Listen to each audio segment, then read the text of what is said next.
Alex Cole never imagined that one summer internship could change the course of his life and the lives of some of the most powerful people in finance. The events that unfolded at Stratton Capital in 2017 would expose a multi-billion-dollar fraud ring and bring a financial giant to its knees. But before the headlines, the arrests, and the chaos, there was just Alex, a 22-year-old college senior from a modest background, eager to earn his place in the cutthroat world of Wall Street. The story began like so many others. Stratton Capital was a firm that exuded prestige. Its towering Manhattan headquarters gleamed with glass and steel, a symbol of wealth and influence. Inside, the air was electric, filled with the hum of servers, the rapid-fire chatter of traders, and the endless cascade of numbers flashing across massive digital screens. For Alex, it felt like stepping into another world entirely. He had grown up far away from this universe, in a quiet suburban town where his father worked tirelessly as a mechanic and his mother poured her heart into teaching at the local elementary school. His parents had sacrificed endlessly to send him to college, hoping he would achieve the kind of success they had only dreamed about. To Alex, this internship wasn't just a career opportunity. It was his chance to rewrite his family story. The first few days were a whirlwind of introductions, training sessions, and late nights trying to absorb the intricate mechanics of global finance. Alex's role was straightforward: data analysis, compiling reports, assisting senior analysts, and occasionally running errands like coffee runs or printouts before morning meetings. But while his tasks were simple, Alex was captivated by the environment around him. The trading floor felt alive, pulsing with energy as millions of dollars changed hands in a matter of seconds. He marveled at the speed and decisiveness of the senior traders, their sharp suits and sharper instincts seemingly giving them control over the markets themselves. Yet even amidst the awe, Alex couldn't shake a nagging feeling. In his very first week, he noticed trades that seemed almost too perfect. Certain accounts consistently bought stocks mere hours before major announcements, mergers, acquisitions, bankruptcies, even unexpected product launches. These trades didn't just show foresight, they showed uncanny precision, as if someone already knew what the news would be before it went public. At first, Alex dismissed his suspicions. After all, he was just an intern, still learning the ropes. Surely, these elite traders simply had insights and experience far beyond his comprehension. But the more he observed, the harder it became to ignore the patterns. 2 weeks into the internship, Alex was assigned a particularly tedious task: reviewing historical trade data for the past 3 quarters. It was grunt work, the kind most interns dreaded, involving endless spreadsheets and late nights. As he sifted through rows of numbers, something extraordinary caught his eye. Certain trades followed a pattern so consistent it defied logic. These weren't lucky guesses or educated risks. Someone was moving money with precise, calculated timing, always just ahead of major market-shifting events. The accounts responsible for these trades were tied to obscure shell companies, most of them incorporated in states like Delaware or offshore havens like the Cayman Islands. On paper, they appeared legitimate, but to Alex, the entire setup reeked of something far more sinister. Alex's heart pounded as the pieces began to click into place. He had read about insider trading scandals in the news, the kind that toppled careers and sent executives to prison. But seeing evidence of one firsthand was entirely different. Still, he hesitated. Was it possible he was misinterpreting the data? If he spoke up and was wrong, he could destroy his internship and his future in finance before it even began. He decided to dig deeper, quietly. Late at night, when most of the office had cleared out, Alex stayed behind under the pretense of finishing reports. In reality, he was combing through encrypted internal files, following digital trails the firm likely assumed no intern would ever access. It was during one of these covert sessions that Alex made a chilling discovery. The trades all traced back to a single master account, labeled cryptically as Client X. Over the past year alone, Client X had generated profits exceeding $3.2 billion, profits built entirely on trades that, by every measure, should have been impossible to predict. As Alex dug further, he uncovered something even more disturbing. Some of the shell companies linked to Client X were registered under names that didn't make sense. When he cross-referenced those names with public records, he discovered that one was tied to a man who had died 2 years prior.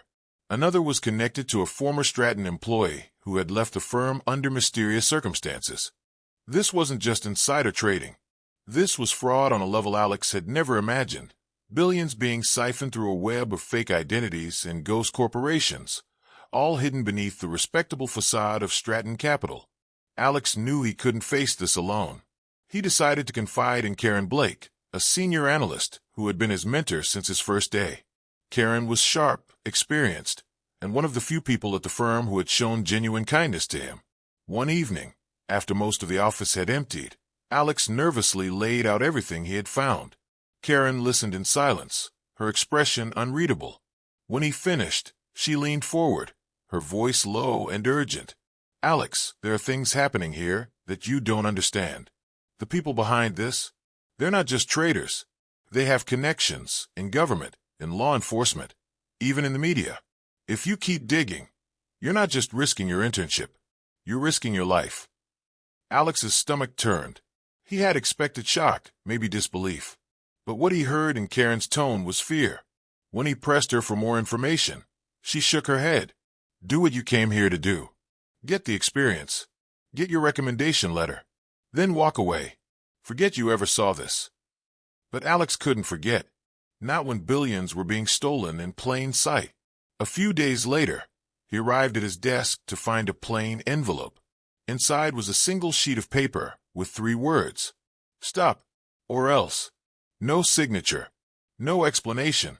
Just a message. That night, as Alex walked home through the crowded New York streets, he couldn't shake the feeling of being followed. At one point, he glanced over his shoulder and caught a glimpse of a man in a dark hoodie, lingering just far enough behind to be menacing. Panic surged through him. This wasn't just about corporate ethics anymore. This was about survival. Fueled by fear and adrenaline, Alex decided to protect himself. He created a duplicate set of Stratton's trading records and stored them on an encrypted drive, ensuring he had evidence in case something happened to him. Soon after, he noticed a disturbing coincidence. Every time an illegal trade occurred, it coincided with a private meeting led by one man, Johnson Graves, one of Stratton's most revered managing directors. Johnson was a Wall Street legend, the kind of charismatic figure who graced magazine covers and was invited to speak at global economic forums. Could he really be the mastermind behind this sprawling criminal enterprise? Alex needed proof. On the night of the next private meeting, Alex pretended to be working late, staying hidden in a nearby workstation. Using the firm's internal systems, he covertly activated the conference room's recording software, a feature only IT staff were supposed to access. From his screen, he listened in real time as Johnson Graves and a select group of executives discussed upcoming mergers and acquisitions that had yet to be made public. It was irrefutable evidence of insider trading. But then, Johnson said something that froze Alex's blood. "And make sure the kid doesn't find out. We've had enough close calls already." They knew about him. Alex didn't wait another second. He downloaded the recording, grabbed his encrypted drive, and slipped out of the building unnoticed. The next morning, he walked into the offices of the Securities and Exchange Commission, SEC, and handed over everything: the recordings, the data, the names, and the patterns he had uncovered. The SEC launched a covert investigation immediately, careful not to tip off Stratton's leadership. Within weeks, federal agents executed a surprise raid on Stratton Capital's headquarters. Chaos erupted. Executives were let out in handcuffs. Johnson Graves and several top traders were arrested on charges ranging from insider trading to wire fraud and racketeering. The firm's stock plummeted overnight, wiping out billions in market value. The media went into a frenzy, splashing headlines about the largest insider trading ring in a generation. Alex's identity was kept hidden. To the public, he was simply described as a courageous insider. Stratton Capital never recovered. The scandal became a cautionary tale taught in business schools around the world, a stark reminder of how greed can rot even the most respected institutions from within.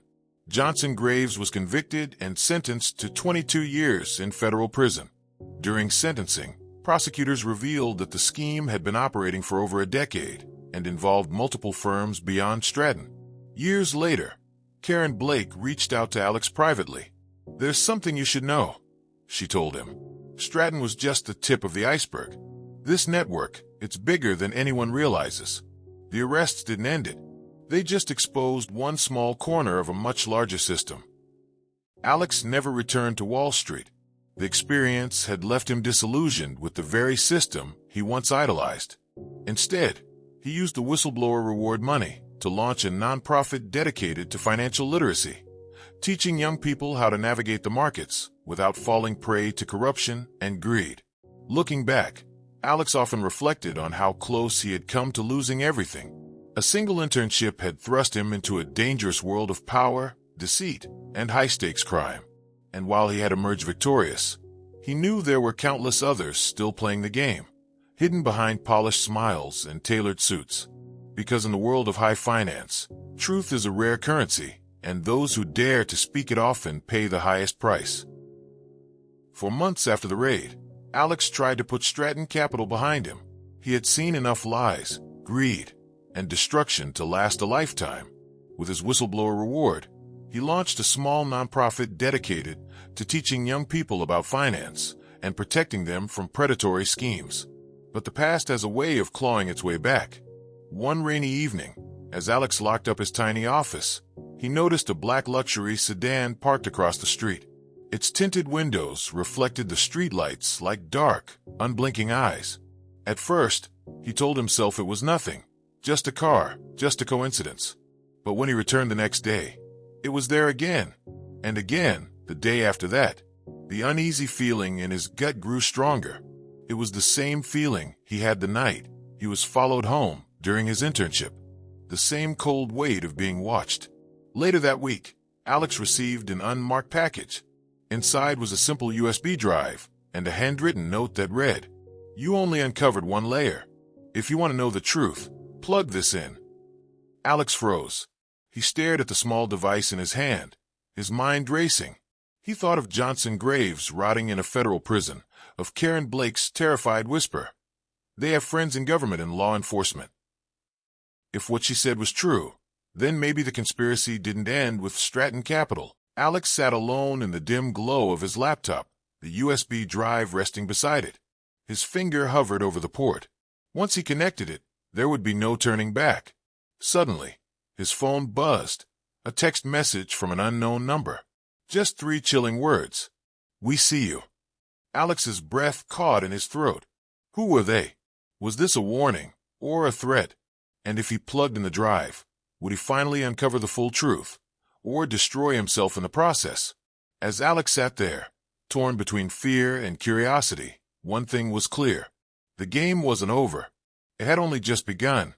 What would you do if you were Alex? Would you risk everything to uncover the truth, or walk away while you still can? Let me know your thoughts in the comments below.